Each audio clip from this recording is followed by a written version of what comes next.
Buenos días, chicos. Bueno, hoy vamos a ver ya el tema de corrientes eléctricas eh,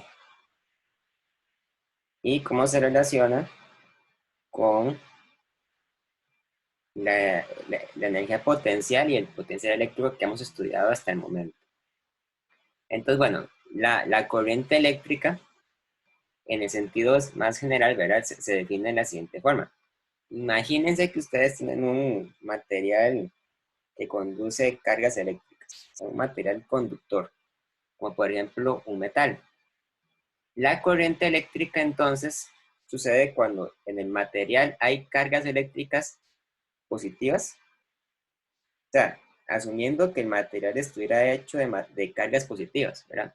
O sea, que estuviera compuesto de partículas positivas y negativas, pero que las partículas positivas tienen la propiedad de que se pueden mover, ¿verdad? Por el momento estamos ignorando la estructura atómica de la materia, nada más estamos suponiendo que las partículas positivas se pueden mover dentro del material. Entonces, la corriente eléctrica, que se describe con la letra I, porque hubo un momento en que la gente decía que no era la corriente, sino que era la intensidad de la corriente, entonces de ahí la razón de que se escribe con I, es igual a la cantidad de carga que pasa por un conductor entre unidad de tiempo, ¿verdad? Si un conductor conduce 1 coulomb por segundo, esa es la corriente eléctrica del material. Si conduce 2 coulomb por segundo, 3 coulomb por segundo, etc.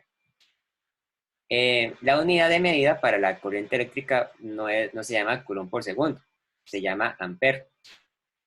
Que bueno, ustedes podrían llamarlo también amperios, pero bueno, vamos a tenernos a la convención de que se escribe según el nombre propio del científico que estudió el fenómeno. Entonces, decimos que un ampere se escribe así, es un nombre en francés, un ampere es igual a 1 coulomb en 3 segundos. De hecho, curiosamente, el ampere es una de las 7 unidades fundamentales del sí, a diferencia del coulomb, que no es fundamental.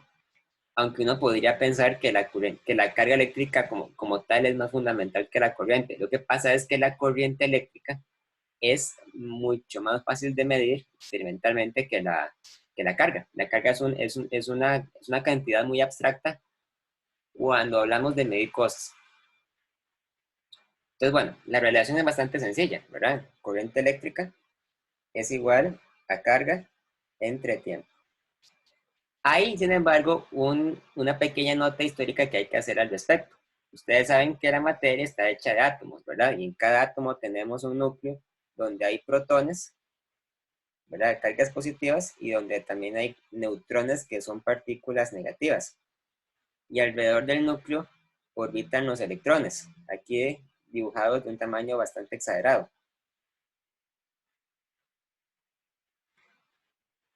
Nosotros sabemos que en realidad las partículas que se pueden desprender del núcleo son los electrones y en un material conductor son los electrones los que conducen la corriente. Es decir, la corriente eléctrica se debe al movimiento de partículas negativas y no de partículas positivas como tal vez se pensó en un principio. Los protones, que son partículas positivas, no se mueven, permanecen fijos porque son parte del núcleo. Para que un protón se separe de un átomo tendría que pasar un fenómeno bastante energético, ¿verdad? No es algo que suceda normalmente, que suceda de manera espontánea. Sin embargo, en un metal los electrones pueden fluir libremente. Pero el problema es que la corriente eléctrica se define como el movimiento de partículas positivas, no de partículas negativas. Entonces, lo que pasa realmente es que en un material conductor pueden haber electrones moviéndose para la derecha, ¿verdad? Entonces, decimos que lo que está ocurriendo es que hay una corriente fluyendo hacia la izquierda.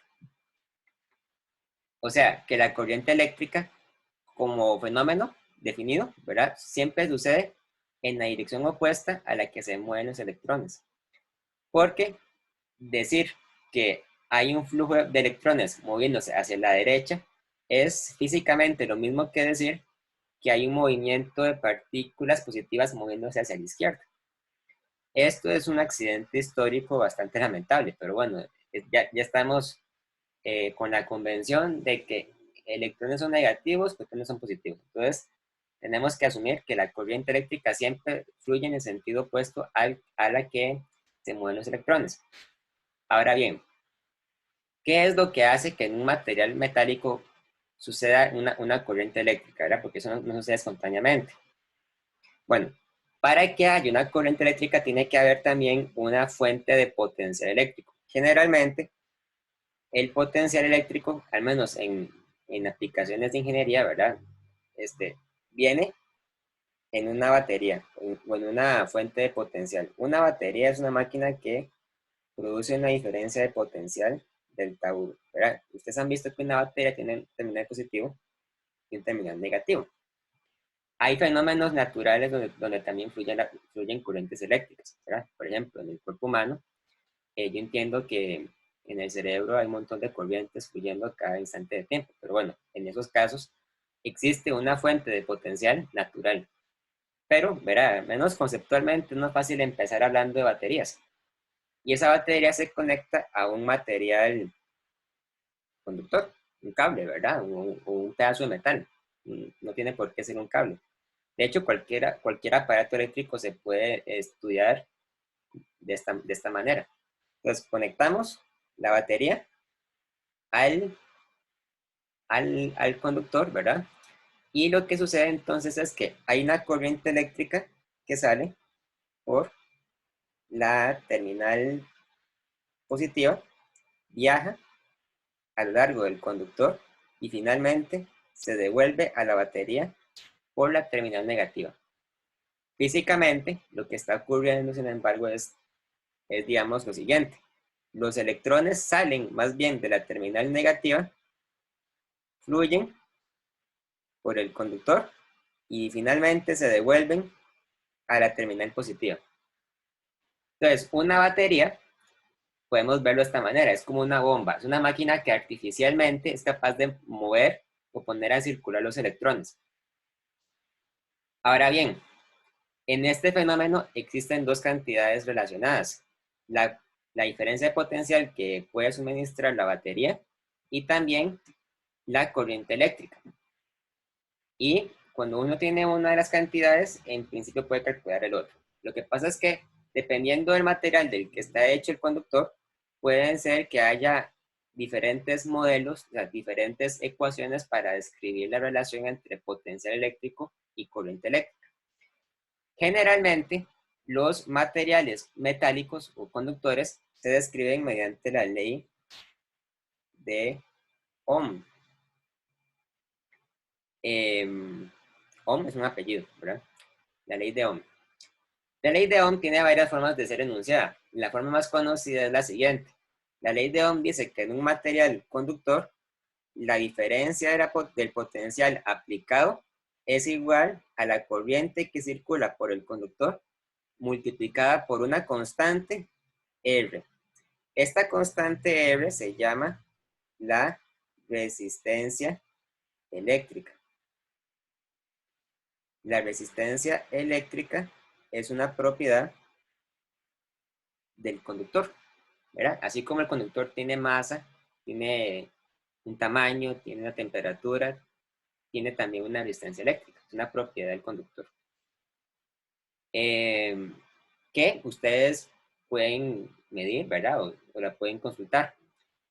La resistencia, si ustedes ven esta fórmula, tiene unidades de volt entre ampere. Pero en el sí, a esa combinación se le llama ohm. R se mide en ohms. En algunos lugares le llaman ohmios, pero nosotros vamos a atenernos a llamarlo ohm. El símbolo de ohm es, veanlo bien, es la letra griega omega. Omega suena parecido a ohm, ¿verdad? Omega. Pero bueno, no tiene nada que ver una cosa con la otra. Entonces, un ohm es igual a un volt entre ampere. Ahí está. ¿De qué depende la resistencia? Depende de dos cosas. Depende de la composición química del material y depende del tamaño del material, porque diferentes muestras del mismo material que tengan diferentes tamaños tienen diferentes resistencias. Entonces, la resistencia eléctrica se puede calcular de esta forma. Es igual a una constante ρ, vamos a ver qué es, por L dividido entre A. Entonces, L es el largo del material. A es el área transversal del material. Esto quiere decir que si nosotros colocamos el conductor de esta forma, entonces esto sería L y el área transversal sería A. Y ρ, que está aquí, ρ es una cantidad que se llama la resistancia.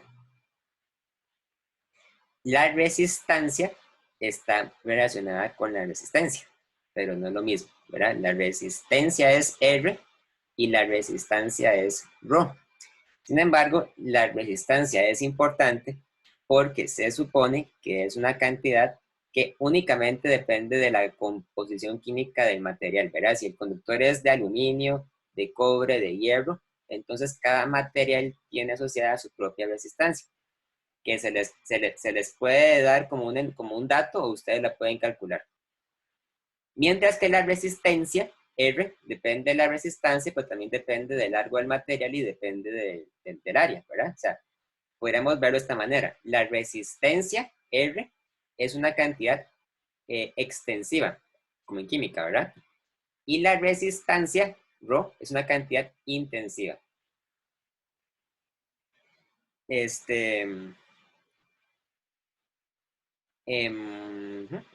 La resistencia se mide en unidades de ohm por metro, ¿ok?